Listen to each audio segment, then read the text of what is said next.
Kwiqiqi nangu Makhanya useTalapha phakathi eNdlunkulu uTalapha ngqo iSilo kuzwakala amagama angathi anenhlabathi abhekiswe kwiSilo.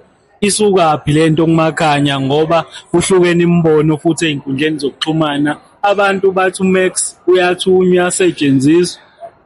uMax ngokwakhe yena isukaphi lento yokuthi azwakale eseTalapha neSilo esengena phakathi kaZulu eNdlunkulu.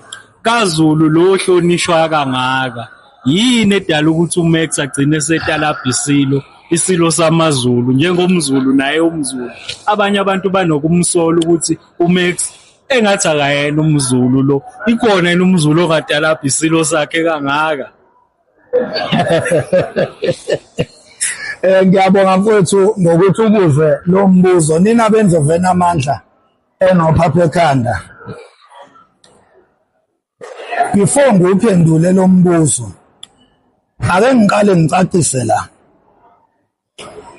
Into yokuthi uMax athuka inhlamba kuTikTok indala. uMax uyenze kakhulu kwi-platform kaMaskandi into yokuthuka. Uma uMax eveza imibono yakhe ngezinto ezenzeka kuMaskandi bese kuba khona abantu abamthukayo uMax kuma-comment. Ngoba ngizokhumbula nina beSilo ukuthi uTikTok abantu khona abangene ngokuzodelela, kube khona abangene ngokuzoyiphushela nje ama-content wabo, abanye-ke bazoyifunela udumo, abanye bazopromote amabhizinisi abo. Ziningi iy'nhloso abantu abangazo la kwi-social media platform. So ngangithi-ke mina uma ngiletha iy'nkulumo eziyi-information ukufundisa abantu ngenkolo nangesintu-ke nje nangayo yonke into ebengikhuluma ngayo nangoMaskandi, ebese kuba khona iy'nhlamba. Lezo nhlamba-ke ebengiyithola kwi-comment section zingenze mina ngabona ukuthi hawu, mhlawumbe uma kukhulunywa nge-content ikhona i-content la ey'nhlambeni ngoba abantu bayayithanda iy'nhlamba. Ukuthi ukhuluma nje into ehlelekile ekusini abantu bavele bakugangaze ngey'nhlamba kwi-comment section. Leyo nto mina-ke ngumfo kaMakhanya ngayibuka ngeselijulile lokuthi hayibo, ikhona into engenzeka egameni lami uma ngingathatha lezi iy'nhlamba nje ngisebenze ngazo. Mayithatha-ke nangempela iy'nhlamba mina ngasebenza ngazo emhlabeni kaMaskandi kwi-content kaMax, nothi eNdlunkulu, nothi eSilweni, nothi ey'ntweni ey'serious ezithinta umbuso kaZulu. Ekuphenduleni-ke umbuzo, isintu umbuso wethu njengoZulu akuyona indawo yokudlala, indawo yamaqiniso. Iqiniso elimsulwa ukuthi umuntu oveza amaqiniso kuye kuthiwe akahloniphi, uthi uyadelela, uthi ukuhlaza.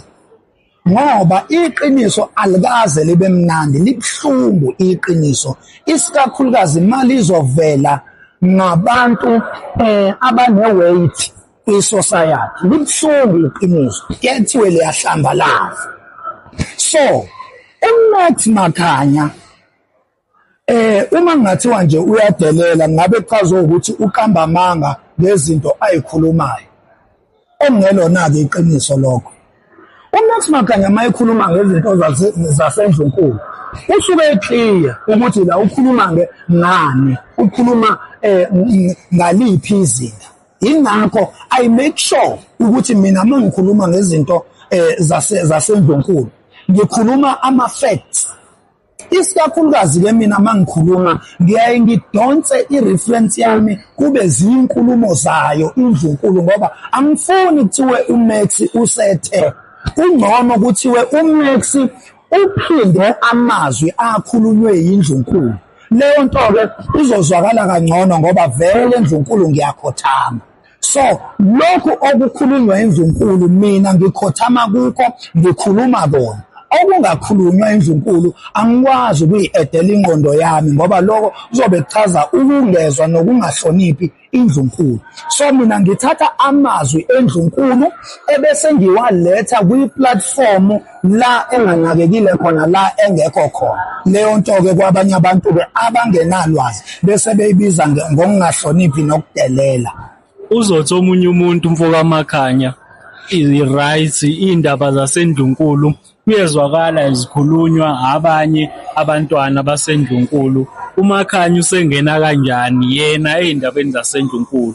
Umbuzo uzoba lapho komunye umuntu, uMakhanya ungena kanjani ey'ndabeni zasendlunkulu?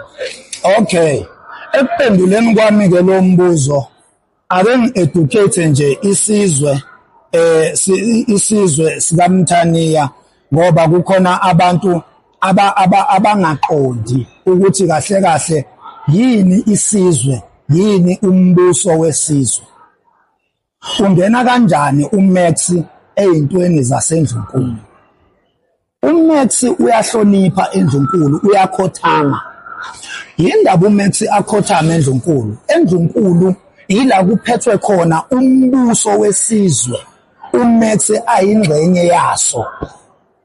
Njengoba endlunkulu kuphethwe umbuso wesizwe, kuchaza ukuthi indlunkulu iyigugu kuMax njengengxenye yesizwe sendlunkulu. So mina indlunkulu iyigugu kimi ngoba indlunkulu iyona engiphathela amagugu ami njengomZulu.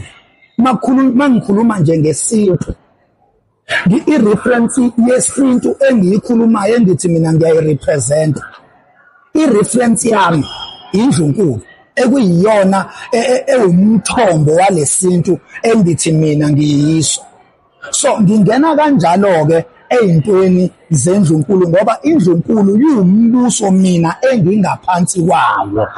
Ngamanye amazwi, in short nje, awukwazi ukuhlukanisa umbuso nesizwe sawo. Umbuso owesizwe, isizwe esombuso, indlunkulu ekaZulu, uZulu owendlunkulu. Ngingena kanjalo-ke ey'ntweni zasendlunkulu. Number two, iy'ndaba zasendlunkulu zibucayi ngale ndlela yokuthi ziyimfihlo. Ubucayi bazo busho ukuthini? Busho ukuthi zizinkinga. Iy'nkinga-ke kuba khona istage la khona iy'nkinga zisuke zikwazi ukuphatheka zise-light. Kuyathiwe into light mengabe ingakabi nasisindo. Kukhona isigaba sokuthi iy'nkinga azikakabi naso isisindo. Indlunkulu isakwazi ukuyiphatha iyiqukude yodwa njengendlunkulu. Bese kuba khona isigaba la khona iy'nkinga zendlunkulu zisuke seziyisinda yona indlunkulu, ingasakwazi ukuyiqukuda yodwa njengendlunkulu, bese iyikhiphela esizweni. Yilapho kuMax la engena khona. La iy'ndaba zasendlunkulu seyiphumele la kunoMax khona esizweni, ko-social media, komareyidweni, ko-TV, seyikhulunywa esigange, seyikhulunywa isidanana. Ungena lapho kuMax. uMax ungena njengomhlaziyi walezi nkinga ezivezwe kuye, zivezwa abanikazi bazo okuyindlunkulu. Yonke nje into engiyikhulumayo mina iwumhlaziyo, iyi-analysis.